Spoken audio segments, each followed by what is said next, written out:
Islam my deen, Islam my deen. Allah my Lord, Allah my Lord. His word Quran, His word Quran. Muhammad Prophet, praise be upon him. I'm a Muslim for all of time.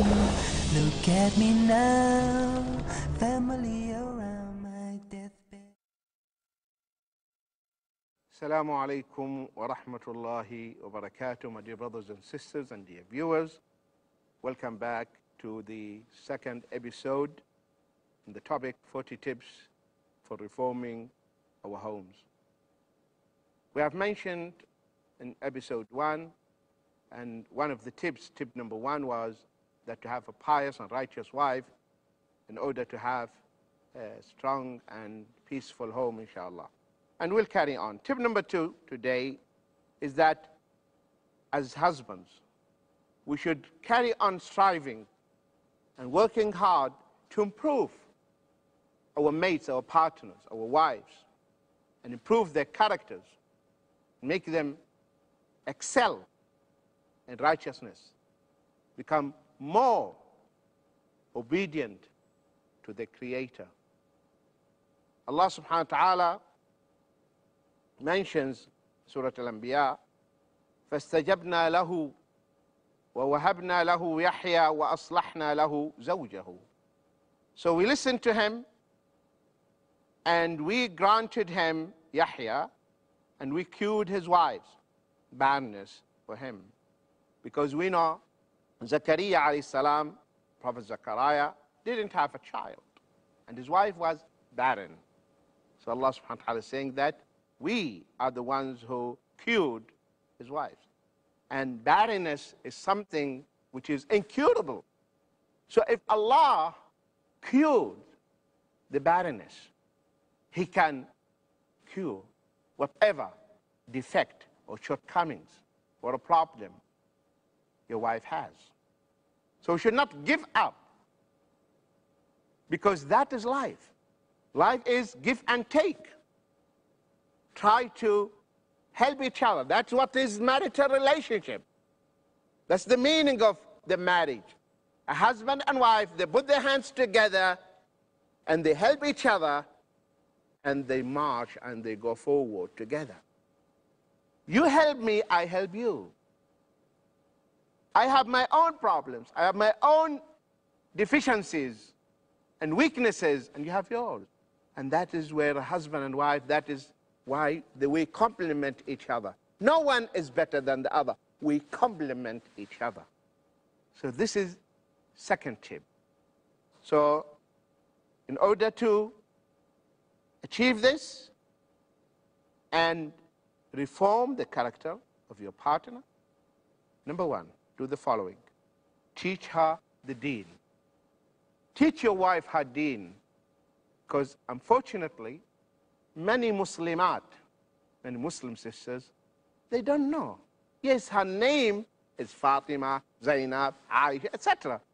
But are they really practicing Muslims? No. May Allah guide all the Muslims. Ameen. So you need to teach your wife her deen. Teach her the Islam, especially when you have the knowledge. Or you and your wife sit together and say, from this time to this time, on daily basis, we sit together and learn about Islam, learn our deen. My dear brothers and sisters, the real happiness by Allah is in living your life according to His plan, according to His teachings. That's where you really enjoy life, and you'll have this happy life. The moment we disobey Him, the moment we follow our whims and desires and we open the door for all types of evils, problems start at home, because the shaitan comes in. If we chase this shaitan away by living our life according to his commandments, according to his teachings, peace takes over, love emanates among us, closeness is there, warmth is there between us. So teach her the deen. Teach your wife. It is her right upon you to teach her. If you don't have the ilm, the knowledge, then at least allow her to go and attend study circles, to go and get herself educated. Don't tell her, stay at home and that's it. We should not misunderstand what we mentioned in the previous episode, that women should stay at home. Staying at home because they have a task that no one can shoulder it, bringing up children except the woman, the mothers. That's why they are staying at home. Staying at home, it doesn't mean they are jobless, no. Allah has given them the most difficult task, I repeat. And for that reward, for that reason, the reward which they are going to receive is so great. Allah made the paradise, the Jannah, at the feet of the mothers. The feet of the mothers, not the feet of the fathers. This is the honor they deserve it. So when Allah tells us, save your families, save your wives from the hellfire, Sayyidina Ali radiallahu anhu said that teach them, educate them. Teach your wife and educate them. Also, encourage to start Qiyam al-Layl. Help your wife to get up and pray at night. See, my dear brothers and sisters, this life is so short, so transient. Soon we will leave. Maximum 60, 70, as the Prophet ﷺ mentioned. Then after that, we will go to our home, the Jannah, inshallah, by Allah's grace. So we have to work hard here and build our iman and try to get closer to Allah subhanahu wa ta'ala. So Qiyam al-Layl, get up at night before the Fajr. Give it a try in the beginning only for half an hour. Before Fajr, half an hour. Pray 2 rak'ah. Thank Allah subhanahu wa ta'ala. Express your need. Ask Him whatever you want. Because He subhanahu wa ta'ala, glory be to Him, He descends every night in a manner that suits His majesty and glory. And He asks subhanahu wa ta'ala, هل من تائب فأتوب عليه هل من مستغفر فأغفر له. Is there anyone who wants me to forgive him? Is there anyone who has any need? Anyone wants forgiveness? Anyone wants anything? So that time you get up and you shed your tears and you raise your hands and you beg Him. And that's why Prophet Muhammad ﷺ said, Qiyamul Layl Sharaful Mu'min. Standing at night, praying before Allah is an honor for the mu'min, for the believer. So you get up and you also awake your wife. Tell her, get up please, we'll pray together. We will pray together. You know, my dear brothers and sisters, on the night of the consummation, the wedding day in Islam, when you are alone now, you and your wife, what do? You put your hand on her forehead and you read and supplicate and ask Allah to give you the good only of this woman. And then both of you stand and pray to Allah. You begin your life with thanking and praying together. So now you get up at night and you wake her up and you pray. Also, read the Quran. Read the Quran with your wife and teach her. And memorize the adhkar. Memorize the adhkar. The adhkar, the supplications of the ones that you say in the morning, the ones that you say in the evening, because the dhikr, the remembrance of Allah, is a protection from the cursed one. May Allah save us from the cursed one. Stay tuned, my dear brothers and sisters. Get me now, family. Assalamu alaikum wa rahmatullahi wa barakatuh. Welcome back, my dear brothers and sisters and dear viewers.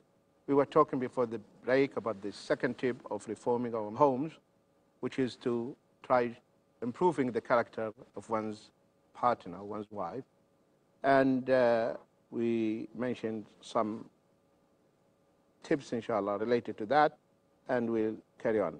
Reading the Quran, teaching how to read the Quran, memorize the adhkar. With the dhikr is very, very important, because the heart finds peace and tranquility in the remembrance of Allah subhanahu wa ta'ala. Read Islamic books, have your own library at home, so that you have access to the material and where you build up your knowledge about Islam. And also attending study circles. You attend study circles, go to the ulama, and sit in the circles and learn your deen. Tip number 3, from among the 40 tips, make your home a place for remembering Allah. Our home should be a place for the remembrance of Allah subhanahu wa ta'ala. Because the house which doesn't have dhikr, as mentioned in the hadith of the Muslim, Sahih Muslim, the Prophet ﷺ said, the likeness of the house in which Allah is mentioned and the house which is void of Allah's remembrance is like the living and the dead, which is true. A house that has no dhikr, no remembrance of Allah. A house, what is there in it? Music, always. Backbiting, slandering. So there's no dhikr of Allah subhanahu wa ta'ala. But the house that has the dhikr, reading the Quran, study circle, adhkar, because the one who remembers Allah, his heart will remain alive. But the one who doesn't mention Allah, who doesn't remember Allah, his heart or her heart is dead. So we need to make our homes a place for the remembrance of Allah.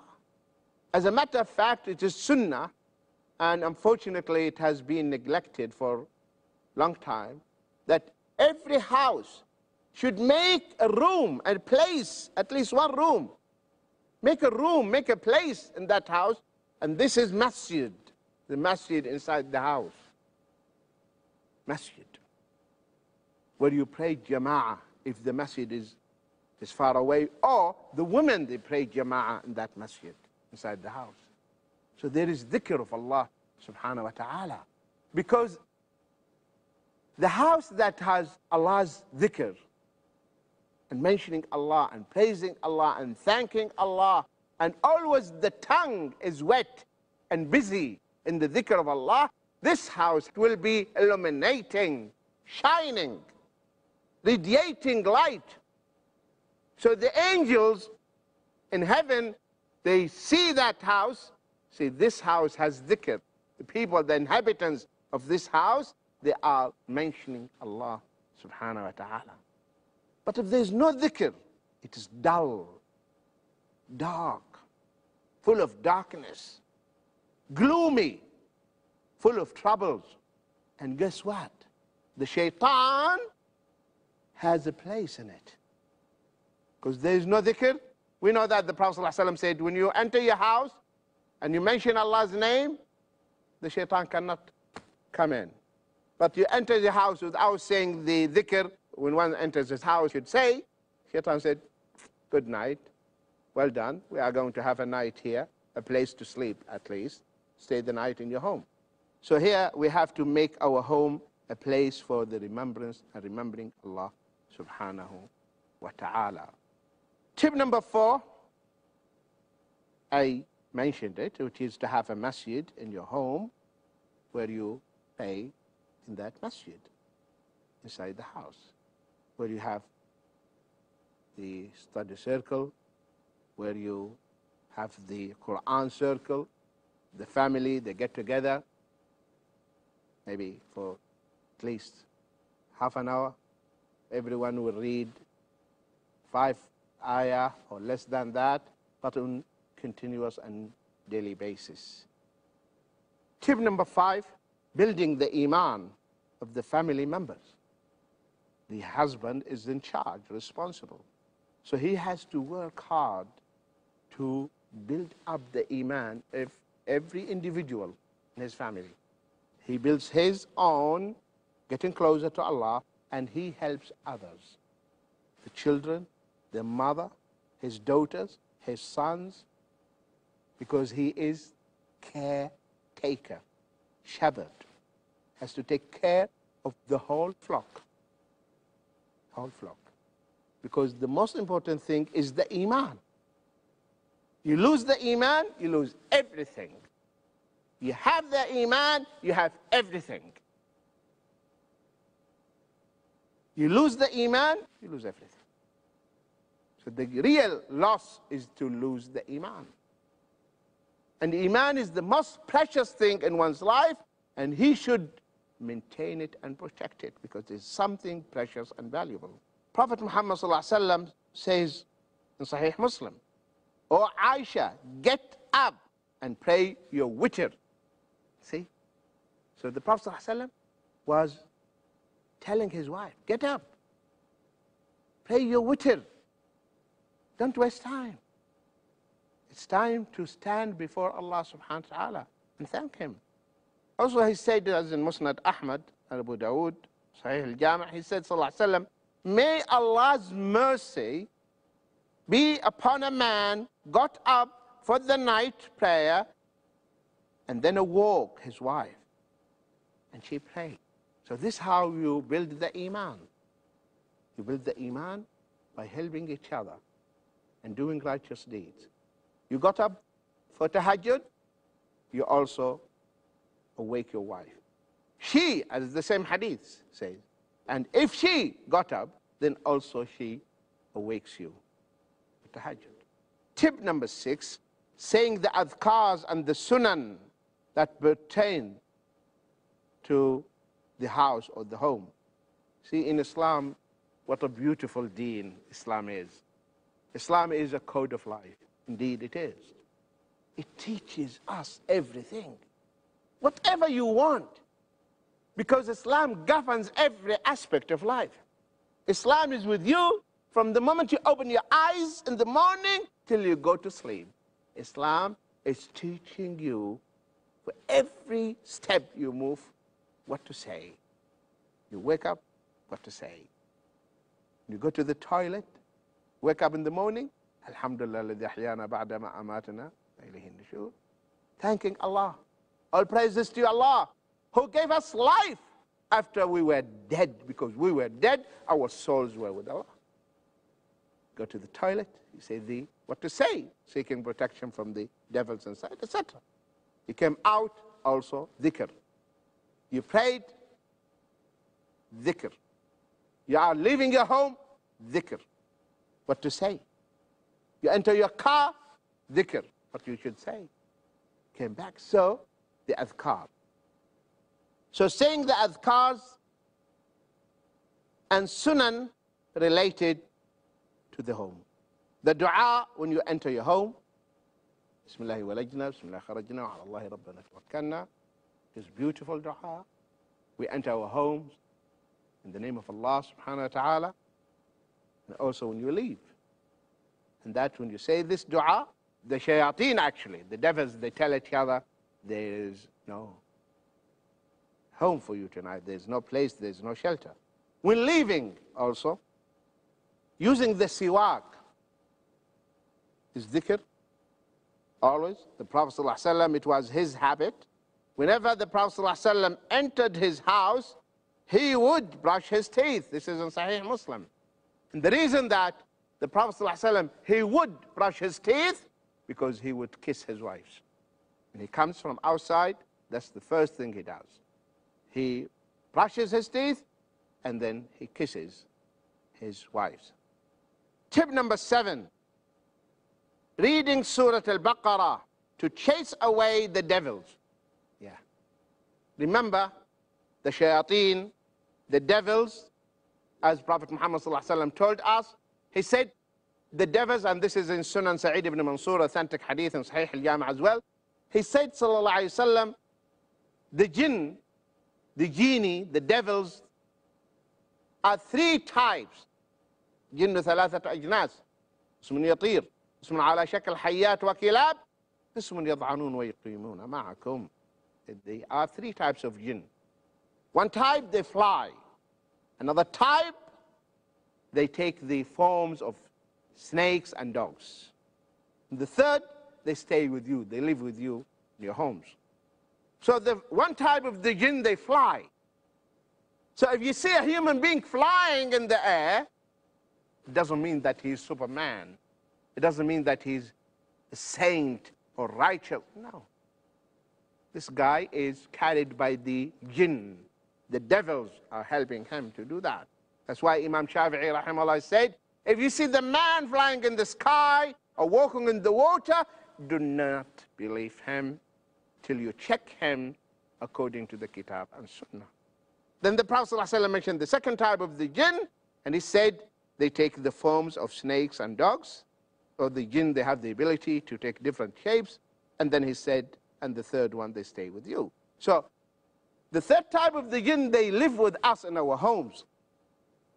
So how to chase them or to protect yourself, and how to stop the intruders, the other jinn, from entering your house? By reading Surah Al-Baqarah. He said, sallallahu alaihi wasallam, read Surah Al-Baqarah in your home, because Satan runs away from the house in which Surah Al-Baqarah being recited. So the house in which Surah Al-Baqarah is read, the shaitan runs away. So if the house is free from jinn, imagine that house will be peaceful house, because no jinn, no shayateen. And the angels of mercy, they will fill the place, and that way you'll have peace and tranquility. May Allah make our homes peaceful and a place of rest. Ameen. Assalamu alaikum wa rahmatullahi wa barakatuh.